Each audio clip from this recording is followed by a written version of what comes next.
Every single day, all over the world, people clean out their fireplaces and their wood stoves, scoop up the cold gray ash from last night's fire, and throw it straight into the trash without a second thought. And they have absolutely no idea that they're throwing away one of the most useful substances a household can possibly have. Because right now, today, there are families living high in the mountains who would never dream of wasting a single scoop of it. To them, that soft gray powder at the bottom of the fire isn't garbage. It's a free cleaning product that scrubs their pots until they shine. It's medicine for the garden that makes everything grow. It's the secret behind soap, behind fresh eggs in the dead of winter, behind safe footing on a sheet of ice, and behind a dozen other things you would never in 100 years guess. For generations, for as far back as anyone can remember, mountain families have carefully saved every last bit of their wood ash because they understand something we've completely forgotten. They know that the fire gives you two gifts, not one. First, it gives you its heat, and then when the flames die down, it gives you the ash, and the ash is almost as valuable as the warmth. Today, I'm going to show you 7 things these mountain families do with wood ash. 7 real, practical, proven uses, and every single one of them is something you can start doing in your own home, completely free this very week. And make sure you stay with me right to the very end, because the 7th use is the most astonishing of them all.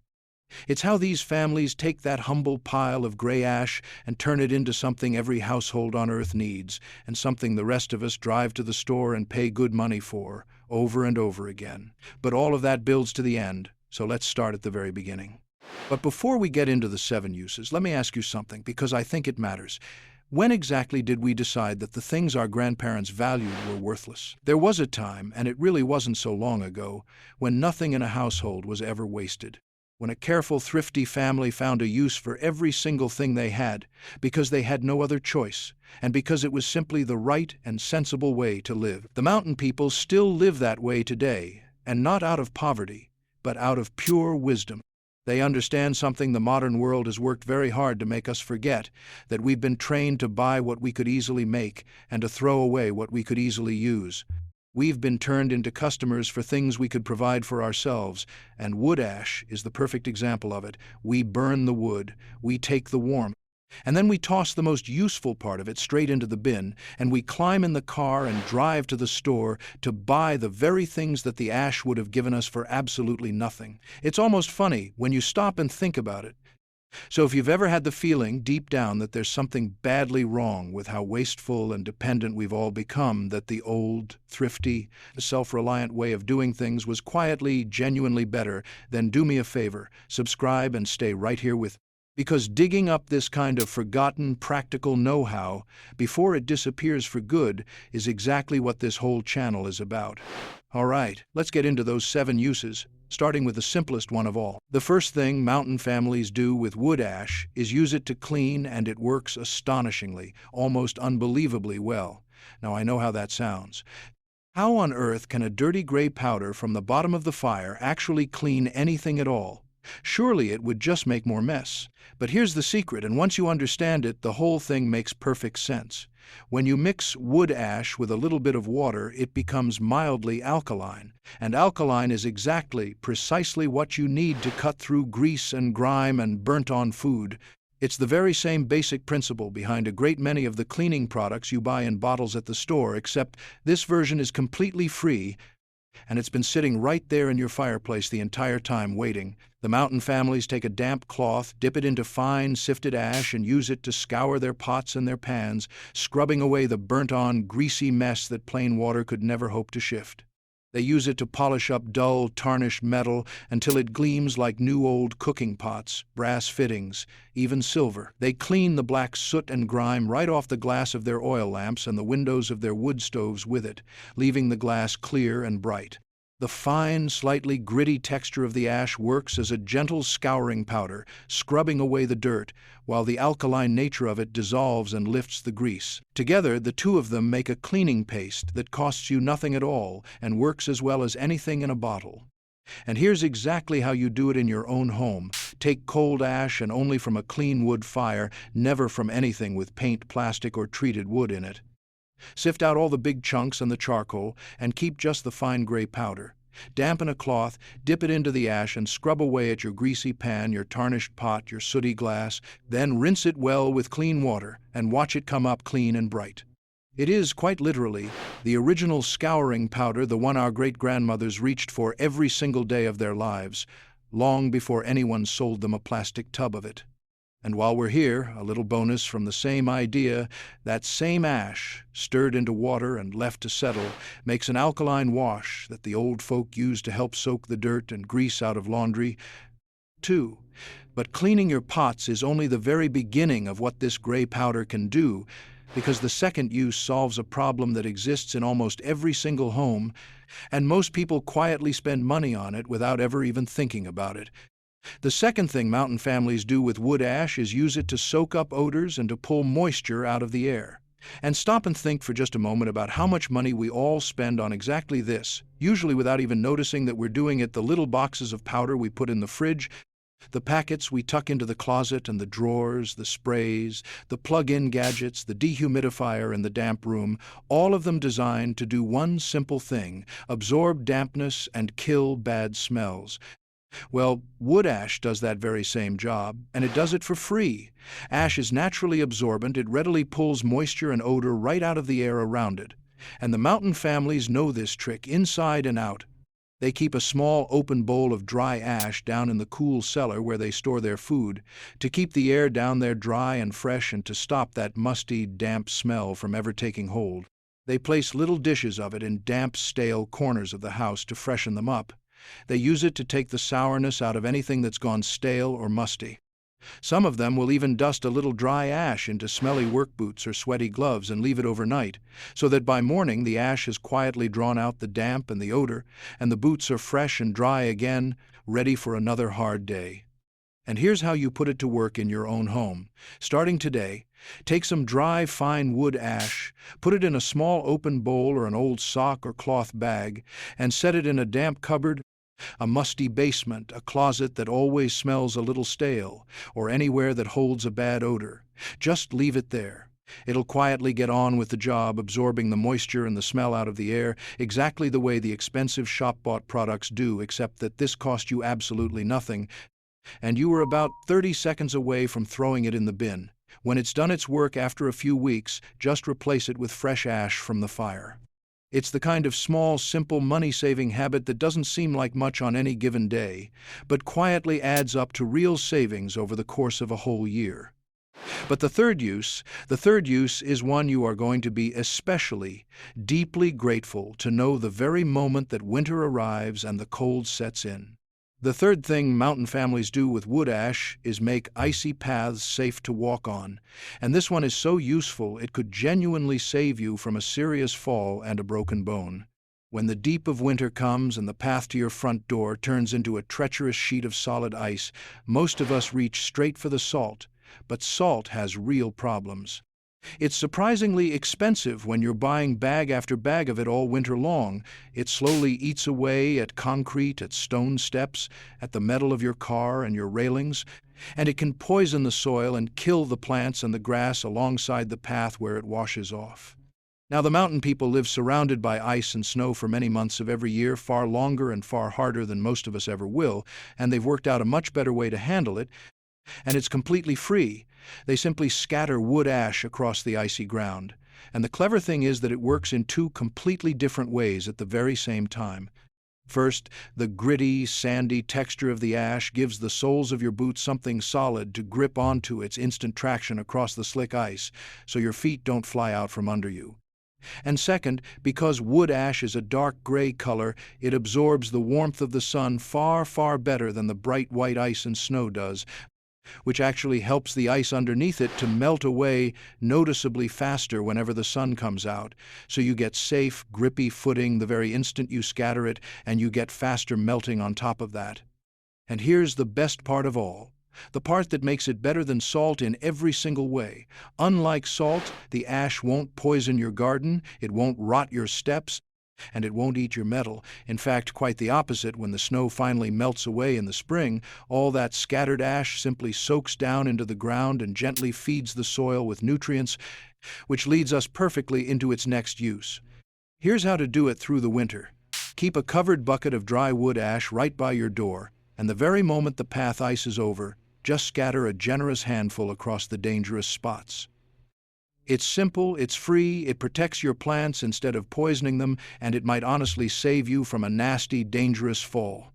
But the fourth use is perhaps the single most valuable of them all if you grow anything at all in your garden, and it's one the mountain families guard and treasure carefully. The fourth thing mountain families do with wood ash is feed their gardens with it, and any gardener who hears this is going to want to run out and start saving every scoop of their ash immediately. Here's the thing.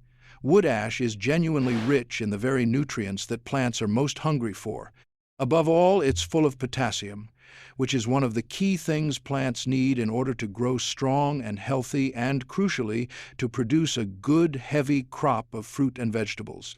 On top of that, wood ash contains a good amount of lime, and the lime does something quietly important.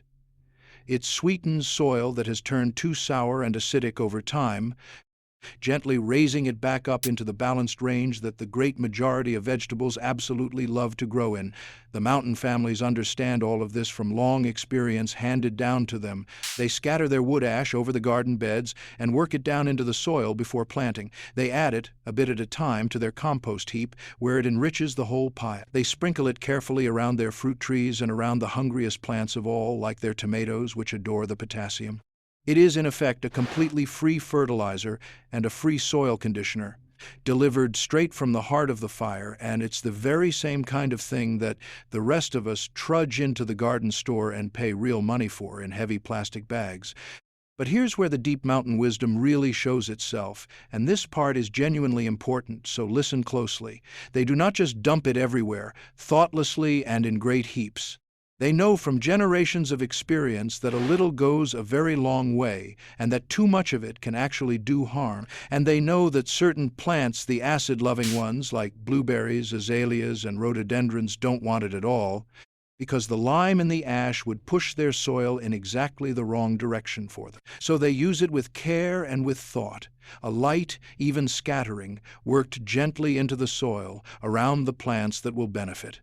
And here's exactly how to do it in your own garden at home. Save your cold wood ash in a dry, covered bucket through the off-season, and then in the growing season, sprinkle a thin, light layer of it over your vegetable beds or stir it into your compost heap and work it in. Your potassium-hungry plants, your tomatoes, your fruit bushes, your root vegetables will reward you for it, and you will very likely never need to buy that particular heavy bag of fertilizer ever again. But a garden isn't only about feeding your plants, of course it's also about protecting them from the things that want to eat them. And that brings us neatly to the fifth use. The fifth thing mountain families do with wood ash is use it to keep pests away naturally, cleverly, and with no poison whatsoever. Now, every single gardener on earth knows the particular heartbreak of walking out into the garden first thing on a damp morning, full of hope, only to find that slugs and snails have crept in overnight and eaten all the tender young plants right down to bare, ragged stalks. And every homeowner knows the slow frustration of ants and crawling insects finding their secret little highways into the house. The mountain families deal with all of it, the lot, using nothing more than the ash from last night's fire. And here's exactly why it works so well. Slugs and snails move along on soft, wet, slimy bodies, and they simply cannot bear to drag those soft bodies across a band of dry, sharp, gritty ash. It scratches them and it dries them out. And so they take one feel of it and turn straight back the way they came. So the mountain families sprinkle a protective ring of dry wood ash in a circle around their precious young plants and seedlings, and the slugs and the snails are stopped in their tracks. They dust a thin line of ash across the doorways and along the walls and skirting boards where the ants and the crawling bugs come marching in, and it acts as a barrier that the insects simply will not cross. And here's a wonderful bonus use that comes from the very same idea. The mountain families let their chickens roll and bathe and flap around in a patch of nice dry wood ash, because that dust bath helps the birds smother and shake off the tiny mites and lice that would otherwise plague their feathers and make them miserable. It's a free, completely natural pest treatment for the whole flock, and the chickens love it. Now, here's how you put all of this to work yourself. Sprinkle a dry ring of fine wood ash around the base of the plants you most want to protect, and remember to freshen it up again after it rains, because, and this is the one catch, it only works its magic while it's dry. Lay a thin line of it across the thresholds and along the spots where bugs get into your home. And if you keep chickens, give them a dry patch of ash to bathe in and watch how they take to it. No chemicals, no poison, anywhere near your food or your family, and no cost at all. But the sixth use is the one that truly stops people in their tracks, because it solves a problem you would never, ever in your life think that a pile of ash could possibly touch. The sixth thing mountain families do with wood ash is preserve their food with it, and the first time you hear this one, it sounds almost like a magic trick. In particular, they use wood ash to keep their eggs fresh for many months at a time, without any refrigeration at all, without any power, without anything modern whatsoever. Now just stop and think about that for a second. An ordinary egg, left sitting out on the kitchen counter, won't stay good for very long at all. But the mountain families who get plenty of eggs from their hens during the warm and generous months of the year, and then few or none at all in the cold, dark depths of winter when the hens stop laying, long ago found a way to store up that summer abundance to carry them through the lean and hungry times.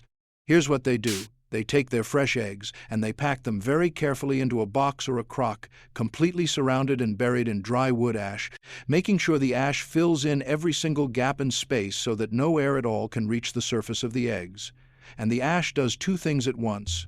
It seals the eggs away from the air, which is the thing that spoils them, and it holds them at a stable, dry, cool, unchanging temperature. And kept like that, tucked away in a cool corner, those eggs stay good and fresh and edible for many, many months right through the winter until the hens start laying again in the spring. And the very same principle works beautifully for all sorts of other foods too. The mountain families layer their apples and their root vegetables in ash or in dry sand, keeping each one from touching its neighbor, which stops them from bruising and from rotting and from spoiling one another. It's the very same simple, brilliant idea every single time. Seal the food away from the air and the moisture, hold it cool and stable and still, and let nature's own slowness do the rest of the work for you. And here's the lesson in it for you. That soft gray powder you were about to tip into the trash can genuinely help your food last across the seasons, exactly the way it has for these mountain families for countless generations. But now, at last, we come to the seventh and the final use, the one I promised you right at the very start, the one that takes a plain, humble pile of gray ash and transforms it into something that every household on earth simply cannot do without. The seventh thing mountain families do with wood ash is, without any doubt, the most remarkable of all. They make soap with it. Yes, real soap, made from the ashes of the very fire that warms their home. And here's the thing that should amaze you. For the vast majority of human history, this is precisely how soap was made, in homes and farmhouses and cottages all over the entire world. It's only in the last few generations that we forgot how and started buying it instead. But the mountain families still remember and still know how it's done. Here's the secret behind the whole thing. When you slowly, patiently pour water through a container packed with wood ash and let that water trickle down and drain out of the bottom, the water picks up the strong alkaline substance from the ash as it passes through, and it comes out the other end transformed into what's called lye, a powerful, potent liquid. And then, when you very carefully take that lye and combine it with fat, the rendered animal fat, the tallow, that a mountain family always has saved up and on hand, something genuinely extraordinary happens. The lye and the fat react together, chemically transform, and become soap. Just think about that for a moment. A pile of gray ash and a pot of leftover fat, two things that most people in the modern world would throw straight in the garbage without a thought, combine to become the soap that washes the family's hands, scrubs their dishes clean, washes their clothes, and keeps their bodies clean and healthy. Think of the sheer, beautiful thrift and genius of it. The fire gives them the heat to live. The ash from that very fire gives them the lye. The animals they raise and tend give them the fat. And out of those three humble, free, leftover things, costing them essentially nothing at all, they produce one of the most absolutely essential products in any home, anywhere, the very same thing that the rest of us climb in the car and drive to the store to buy, again and again and again, week after week, year after year, for our entire lives. Now, I have to stop here and give you an honest and very important word of caution, because this is the one use on this whole list that you genuinely cannot afford to be careless or casual with. The lye that you make from wood ash is strong, and it is caustic, which means that it can burn your skin and badly hurt your eyes if it splashes or if you handle it carelessly. So this is a real traditional skill that has to be properly learned and properly respected, done carefully with the right protection, the right containers, and a good understanding of what you're doing. It is absolutely not something to dabble with blindly or to rush. But, and this is the point, it's a genuine, time-tested skill that families did safely for many centuries, and it stands as the ultimate, perfect proof of the one thing these mountain families understand right down to their bones, that there is no such thing anywhere as true waste. There are only resources that we have forgotten how to see. So let's bring it all together now, because when you step back and look at everything we've covered today, you suddenly realize that the pile of ash sitting at the bottom of your fireplace was never, ever garbage at all. It's a free scouring powder that cleans your greasy pots and polishes your dull metal until it shines. It's a free odor and moisture absorber for every damp, musty, stale corner of your home. It's free, safe, plant-friendly grit that keeps your winter paths from turning into something deadly. It's a free, rich fertilizer that feeds your hungry garden and sweetens your sour soil. It's a free, natural, poison-free pest barrier that protects your plants, your home, and even your animals. It's a clever way to keep your eggs and your harvest fresh right through the seasons with no power at all. And finally, it's the raw material for soap itself, one of the most essential and most universally needed things a household can have. 7 uses. 7 real, practical, money-saving uses, every single one of them coming out of something that millions upon millions of people scrape up and throw into the trash every single day without ever once stopping to wonder what it could do. And here is the thing that really truly stays with me through all of it. The mountain families don't do all of this because they're poor and have no other option and are scraping by. No, they do it because they understand something profound that the rest of us have very nearly lost completely, that real wealth was never about how much you're able to buy. It's about how little you actually need. Every single time one of them reaches for that bucket of ash, instead of reaching for their wallet, they become a little bit more self-reliant, a little bit more capable, a little bit more free, and a little bit less dependent on a store and a system that would be perfectly happy to sell them everything they could so easily make and provide for themselves. They look down at a pile of plain gray ash and they see 7 genuinely useful and valuable things. We look down at that exact same pile and we see nothing but trash to be hauled away. And the only real difference between us and them, the entire difference, is knowledge. Knowledge that was completely ordinary and commonplace just a few short generations ago, knowledge that everyone simply had, and that we somehow managed to let slip quietly through our fingers, almost without even noticing it was gone. But here is the wonderful and the hopeful part, the part I want you to hold on to. It's all still here. None of it is truly lost. It's just been set down and forgotten, waiting patiently for someone to pick it back up and put it to use again. So the very next time you clean out your fireplace or your wood stove, I want you to stop just for a moment before you reach for the trash. Let that ash cool down completely and safely first. Then sift it. Keep the fine gray powder in a dry, covered bucket and start putting it to work. Scour a greasy old pot with it until it gleams. Scatter it across the icy path the next time winter turns dangerous. Work a little of it into your garden beds come the spring. Just try one pick, the single use out of these 7 that spoke to you the most, and bring it back to life in your own home this week. And I promise you, the moment you do, you'll find yourself looking at that humble gray powder and, before long, at a great many other things you've been carelessly throwing away in a completely, entirely different light. Now, I would genuinely love to hear from you on this one. Did your own family ever use wood ash for anything back in the day? Did your grandmother scour her pots with it or scatter it across the garden every spring? Did anyone in your family ever actually make their own soap from the ashes and the fat the old way? Tell me all about it down in the comments below. These old skills and these old memories are precious beyond measure. And there is honestly nothing I love more than reading through them and knowing that this wisdom is still alive and well, still being passed along in good people like you. And if you'd like to keep learning these old mountain ways with me, how these families keep their food fresh for a whole year with no fridge at all, how they heat their homes through the bitterest winters for next to nothing, how they grow food in places where nothing should be able to grow, and so very many more things that the modern world carelessly threw away, then stay right here and stay close to the fire with me. There is so very much more still to share. Until next time, my friend, Take good care of yourself, take good care of the ones you love, and never, ever let the old wisdom be lost.